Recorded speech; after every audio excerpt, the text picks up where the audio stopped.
لەم قەزایە کێشەی کەمی ڤۆڵتیەی کارەبای نیشتیمانی بۆ تا گرفتی تەواوی دانیشتوانەکەی.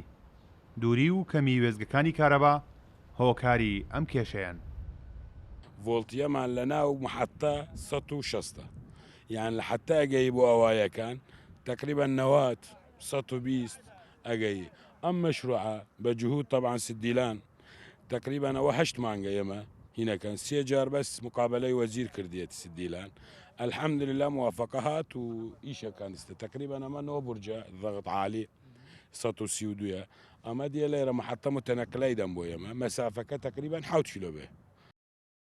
ئەمانە نووسراوی ئەندامێکی فراکسیۆنی سەوزە لە ئەنجومەنی نوێنەران کاڕاستی وەزیری کارەبای ڕاکراون و لە ئەنجامدا بڕیاری دروستکردنی وێزگەیشی نوێی کارەبا دراوە. لە ئێستاشدا سەدا چلی کارەکانی پرۆژەکە تەواو بوون. من سەردانی جەنابی وەزیرم کرد و لە ڕێگەی بەڕێزیانەوە کێشەکەمان پێیان گەیاند کە کێشەی کەمی ڤۆڵتی هەیە لەم قەزایە و بە خۆشحاڵیەوە ئەوانیش موافقەیان لەسەر داواکاریەکەی ئێمە کرد کە محەتەیەکی متەنەقیلەوە بڕ 1 ملیار تەخسیس بکرێ بۆ ئەوە ئەو کێشەیە کە لەم قەزایە چارەسەر بکرێ. ئێمە بەبەردەوام ئەبین لەسەر ئەو کێشانەی کە پێمانەگا بۆی بگەینە حەلتیایە.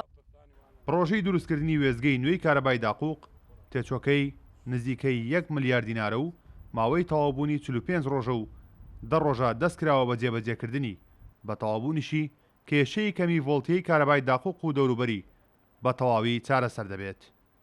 کارۆن محەممەد کورساد نیوس قەزای داقوق.